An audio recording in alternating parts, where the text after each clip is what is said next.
আজি আমি অষ্টম শ্ৰেণীৰ বিজ্ঞানৰ অধ্যায় 10 পাঠ কৈশোৰ প্ৰাপ্তি আলোচনা কৰিব ওলাইছো। আগৰ ভিডিঅ'বোৰ তোমালোকে ডেসক্ৰিপচনত দিয়া লিংকত পাই যাবা আৰু নতুন নতুন ভিডিঅ' পাবলৈ মোৰ চেনেলটো সাবস্ক্ৰাইব কৰিব নাপাহৰিবা। সকলো জীৱৰে যেনেকৈ বৃদ্ধি আৰু বিকাশ হয়, ঠিক তেনেকে মানুহৰো জন্মৰ পৰা আৰম্ভ কৰি পৈণত অৱস্থা পাবলৈ কিছুমান স্তৰৰ মাজেৰে পাৰ হৈ যাব লাগে। মানুহৰ ক্ষেত্ৰত প্ৰায় 11 বছৰৰ পৰা আৰম্ভ কৰি 18 বা 19 বছৰলৈকে কৈশোৰ কাল বুলি কোৱা হয়।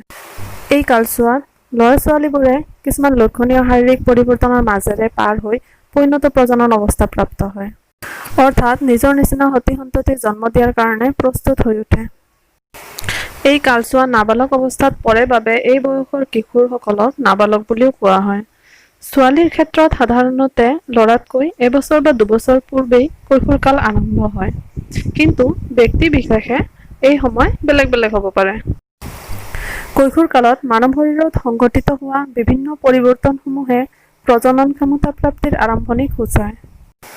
কৈশোৰ কালত অৰ্থাৎ প্ৰজনন ক্ষমতা প্ৰাপ্তিৰ সময়ত হোৱা শৰীৰৰ বিভিন্ন পৰিৱৰ্তনসমূহ হ'ল শৰীৰৰ উচ্চতা বৃদ্ধি, শৰীৰৰ আকৃতিৰ পৰিৱৰ্তন, মাতৰ পৰিৱৰ্তন, ঘৰ্ম আৰু তৈলগ্ৰন্থিৰ বৰ্ধিত ক্ৰিয়া, যৌনাংগৰ বিকাশ, মানসিক, বৌদ্ধিক আৰু আৱেগিক পৰিপক্কতা প্ৰাপ্তি আদি। কৈশোৰ কালত প্ৰজনন ক্ষমতা প্ৰাপ্তিৰ সময়ত ল'ৰা আৰু ছোৱালীৰ মাজত পাৰ্থক্য নিৰ্ধাৰণ কৰিবলৈ কিছুমান লক্ষণ পৰিলক্ষিত হয়। যিবোৰ লক্ষণৰ দ্বাৰা ল'ৰা আৰু ছোৱালীৰ মাজত পাৰ্থক্য নিৰ্ধাৰণ কৰিব পাৰি, সেই চৰিত্ৰসমূহকে গৌণ লিংগ বৈশিষ্ট্য বুলি কোৱা হয়। কৈশোৰ কালত প্ৰজনন ক্ষমতা প্ৰাপ্তিৰ পৰিৱৰ্তনসমূহ কিছুমান কাৰকৰ দ্বাৰা নিয়ন্ত্ৰিত হয়। এই কাৰকবোৰক হৰমন বুলি কোৱা হয়। এই হৰমনবোৰ কিছুমান ৰাসায়নিক দ্ৰব্য, যিবোৰ শৰীৰত থকা কিছুমান অন্তঃস্ৰাৱী গ্ৰন্থিৰ দ্বাৰা নিঃসৰিত হয়। ল'ৰা এজনৰ দেহত প্ৰজনন ক্ষমতা প্ৰাপ্তিৰ বাবে হোৱা সকলোবোৰ পৰিৱৰ্তন অণ্ডাশয়ৰ দ্বাৰা নিঃসৰিত পুং হৰমন বা টেষ্টষ্টেৰন হৰমনে নিয়ন্ত্ৰণ কৰে। আৰু ছোৱালী এজনীৰ দেহত প্ৰজনন ক্ষমতা প্ৰাপ্তিৰ বাবে হোৱা সকলোবোৰ পৰিৱৰ্তন ডিম্বাশয়ে নিঃসৰণ কৰা স্ত্ৰী হৰমন বা ইষ্ট্ৰজেন হৰমনে নিয়ন্ত্ৰণ কৰে। এই সকলোবোৰ হৰমনৰ উৎপাদন আকৌ পিটুইটাৰী গ্ৰন্থি নামৰ অন্তঃস্ৰাৱী গ্ৰন্থিয়েহে নিয়ন্ত্ৰণ কৰে।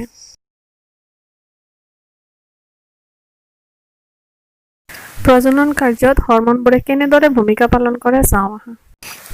পিটুইটাৰী গ্ৰন্থিৰ পৰা ওলোৱা হৰমনে অণ্ডাশয় আৰু ডিম্বাশয়ক উত্তেজিত কৰি পুৰুষৰ ক্ষেত্ৰত টেষ্টষ্টেৰন আৰু মহিলাৰ ক্ষেত্ৰত ইষ্ট্ৰজেন হৰমন নিঃসৰিত কৰায়। এই হৰমনবোৰ তেজৰ লগত মিহলি হয় আৰু তেজৰ ভিতৰে গৈ নিজৰ নিজৰ লক্ষ্যস্থান অৰ্থাৎ বিভিন্ন অংগ প্ৰত্যংগত গৈ প্ৰৱেশ কৰে। লক্ষ্যস্থানবোৰে এই হৰমনবোৰৰ প্ৰতি সঁহাৰি জনায় আৰু দৈহিক পৰিৱৰ্তনসমূহক উদ্দীপনা যোগায়। মানৱ জীৱনৰ প্ৰজনন কিছুমান পৰ্যায়ৰ মাজেৰে পাৰ হয়। মহিলাৰ তুলনাত পুৰুষৰ জনন কোষৰ সৃষ্টি আৰু পৰিপক্কতা অনাৰ ক্ষমতা দীঘলীয়া, অৰ্থাৎ পুৰুষৰ জনন ক্ষমতা দীৰ্ঘদিনলৈ বৰ্তি থাকে। কিন্তু মহিলাৰ ক্ষেত্ৰত আকৌ প্ৰজনন ক্ষমতা প্ৰাপ্তি 10 পৰা 12 বছৰ বয়সত আৰম্ভ হয় আৰু 50 পৰা 55 বছৰ বয়সলৈ চলি থাকে। প্ৰজননক্ষম হোৱাৰ লগে লগে ডিম্বাণু পূৰঠ হয় আৰু প্ৰত্যেক মাহে 28 পৰা 30 দিনৰ ভিতৰত এটাকৈ ডিম্বাণু ডিম্ববাহী নলীয়েদি ওলাই আহে। যদি ডিম্বাণুটো শুক্ৰাণুৰ সংস্পৰ্শলৈ আহে তেন্তে নিষেচিত হয় আৰু ডিম্বাণুটো বিকশিত হ'ব ধৰে আৰু জৰায়ুৰ বেৰ ডাঠ হৈ জৰায়ুৰ বেৰত ডিম্বাণুটো লাগি ধৰে। কিন্তু যদি নিষেচিত নহয় তেন্তে ডিম্বাণুটো ৰক্তনলিকাৰে সৈতে বাহিৰলৈ ওলাই আহে আৰু ইয়াকেই মাহেকীয়া ঋতুচক্ৰ বুলি কোৱা হয়। প্ৰথম ঋতুস্নান প্ৰজনন ক্ষমতা প্ৰাপ্তিৰ সময়ত হয় আৰু ইয়াকেই পুষ্পিত হোৱা বুলি কোৱা হয়। মাহেকীয়া ঋতুচক্ৰ 45 পৰা 50 বছৰ বয়সত বন্ধ হয় আৰু ইয়াকেই ৰজনী বৃদ্ধি বোলে।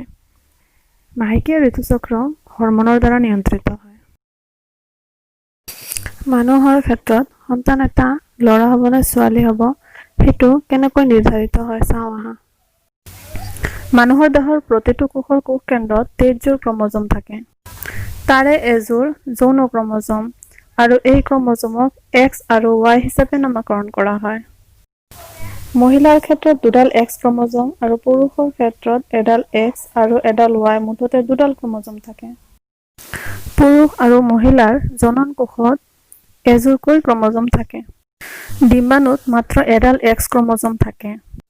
কিন্তু শুক্ৰাণুত এক্স আৰু ৱাই দুই ধৰণৰ ক্ৰম'জমেই থাকে। যেতিয়া শুক্ৰাণুটোৱে এক্স ক্ৰম'জম যুক্ত হৈ ডিম্বাণুটোক নিষিক্ত কৰে, তেতিয়া তাৰ পৰা সৃষ্টি হোৱা যোজন কোষটোত দুডাল এক্স ক্ৰম'জম থাকিব আৰু ইয়ে এটি কন্যা সন্তানলৈ বিকশিত হ'ব। আৰু যদি ৱাই ক্ৰম'জম যুক্ত হৈ শুক্ৰাণুটোৱে ডিম্বাণুটোক নিষিক্ত কৰে, তেন্তে এটি ল'ৰা সন্তানলৈ বিকশিত হ'ব। ভালকৈ বুজিবলৈ আমি চিত্ৰৰ সহায়ত চাওঁ আহা। মনত ৰাখিবা, নিষিক্ত নোহোৱা ডিম্বাণুত সদায় এডাল এক্স ক্ৰম'জমে থাকে। চিত্ৰত দেখুওৱা এই দুটা হ'ল নিষিক্ত নোহোৱা ডিম্বাণু। মাতৃৰ দেহৰ পৰা অহা এই এক্স ক্ৰম'জমযুক্ত অনিষিক্ত ডিম্বাণুটোৱে যেতিয়া পিতৃৰ পৰা অহা এক্স ক্ৰম'জমযুক্ত শুক্ৰাণু এটা গ্ৰহণ কৰে, তেতিয়া যোজন কোষটো এটা কন্যা সন্তানলৈ বিকশিত হয়। আৰু যেতিয়া অনিষিক্ত ডিম্বাণুটোৱে পিতৃৰ পৰা অহা ৱাই ক্ৰম'জমযুক্ত শুক্ৰাণু গ্ৰহণ কৰে, তেতিয়া যোজন কোষটো এটা পুত্ৰ সন্তানলৈ বিকশিত হয়। গতিকে আজি তোমালোকে এটা কথা নিশ্চয়কৈ গম পালা যে সন্তানটো ল'ৰা হ'ব নে ছোৱালী হ'ব সেইটো সম্পূৰ্ণৰূপে নিৰ্ভৰ কৰে পিতৃৰ ওপৰত। তোমালোকে হয়তো কন্যা সন্তান জন্ম দিয়াৰ কাৰণে নাৰী নিৰ্যাতনৰ কথা বহুত শুনিছা। গতিকে এতিয়াৰ পৰা তোমালোকে সকলোৰে মাজত সজাগতা আনিব পাৰিবা যে সন্তানটো ল'ৰা হ'ব নে ছোৱালী হ'ব সেইটো সম্পূৰ্ণৰূপে নিৰ্ভৰ কৰে পিতৃৰ ওপৰত, মাতৃৰ ওপৰত নহয়। তোমালোকে এতিয়ালৈকে পিটুইটাৰী, অণ্ডাশয় আৰু ডিম্বাশয় অন্তঃস্ৰাৱী গ্ৰন্থিৰ বিষয়ে জানি আহিছা। ইয়াৰ বাহিৰেও অন্য কিছুমান অন্তঃস্ৰাৱী গ্ৰন্থি হ'ল থাইৰয়ড গ্ৰন্থি, অগ্ন্যাশয় গ্ৰন্থি। এই অন্তঃস্ৰাৱী গ্ৰন্থিবোৰে নিঃসৰণ কৰা হৰম'নবোৰে আমাৰ দেহত কি কাৰ্য কৰে চাওঁ আহা। চিত্ৰত তোমালোকে পিটুইটাৰী গ্ৰন্থিটোলৈ মন কৰা। এই গ্ৰন্থিটো মগজুৰ তলৰ অংশত পোৱা যায়। পিটুইটাৰী গ্ৰন্থিয়ে নিঃসৰণ কৰা হৰম'নে অণ্ডাশয় আৰু ডিম্বাশয়ক উত্তেজিত কৰি হৰম'ন ক্ষৰণ কৰায়। তোমালোকে চিত্ৰত থাইৰয়ড গ্ৰন্থিটোলৈ মন কৰা। থাইৰয়ড গ্ৰন্থিয়ে নিঃসৰণ কৰা থাইৰক্সিন হৰম'নৰ অভাৱত গৰল ৰোগ হয়। তোমালোকে চিত্ৰত অগ্ন্যাশয় গ্ৰন্থিটোলৈ মন কৰা। অগ্ন্যাশয় গ্ৰন্থিয়ে নিঃসৰণ কৰা ইনচুলিন হৰম'নৰ অভাৱত মধুমেহ বা ডায়েবেটিছ ৰোগ হয়। বৃক্ক বা কিডনীৰ ওপৰৰ অংশত দুটা টুপিৰ নিচিনা অংশ থাকে। এই অংশ দুটাই হ'ল এড্ৰিনেল গ্ৰন্থি। এড্ৰিনেল গ্ৰন্থিয়ে নিঃসৰণ কৰা হৰম'নে ৰক্তত লৱণৰ ভাৰসাম্যতা বজাই ৰাখে। এড্ৰিনেল গ্ৰন্থিয়ে নিঃসৰণ কৰা এড্ৰিনেলিন হৰম'নে মানুহৰ খঙাল বা উত্তেজিত অৱস্থাত দেহত সমতা স্থাপনত সহায় কৰে। পিটুইটাৰী গ্ৰন্থিৰ পৰা নিঃসৰিত হৰম'নৰ নিৰ্দেশ অনুসৰি থাইৰয়ড আৰু এড্ৰিনেল গ্ৰন্থিয়ে হৰম'ন নিঃসৰণ কৰে। পিটুইটাৰী গ্ৰন্থিয়ে বৃদ্ধি হৰম'নো নিঃসৰণ কৰে। মানুহৰ যেনেকে জীৱন প্ৰক্ৰিয়া হৰম'নৰ দ্বাৰা নিয়ন্ত্ৰিত হয়, ঠিক তেনেকে পতংগ আৰু ভেকুলীৰ ক্ষেত্ৰতো জীৱন প্ৰক্ৰিয়া হৰম'নৰ দ্বাৰা নিয়ন্ত্ৰিত হয়। পতংগৰ ৰূপান্তৰ প্ৰক্ৰিয়াটো পতংগ হৰম'নৰ দ্বাৰা নিয়ন্ত্ৰিত হয় আৰু ভেকুলীৰ ক্ষেত্ৰত ৰূপান্তৰ প্ৰক্ৰিয়া থাইৰয়ড গ্ৰন্থিয়ে নিঃসৰণ কৰা থাইৰক্সিন হৰম'নৰ দ্বাৰা নিয়ন্ত্ৰিত হয়। যিহেতু ভেকুলী এটা লালকিৰ পৰা পূৰ্ণাংগ অৱস্থা পাবলৈ থাইৰক্সিন হৰম'নৰ প্ৰয়োজন, ঠিক তেনেকে থাইৰক্সিন উৎপাদন কৰিবলৈও পানীত আয়ডিন থকাটো অতিকৈ প্ৰয়োজন। যি পানীত আয়ডিনৰ নিৰ্দিষ্ট পৰিমাণ নাথাকে, সেই পানীত লালকি পূৰ্ণাংগ ভেকুলীলৈ ৰূপান্তৰ নহয়।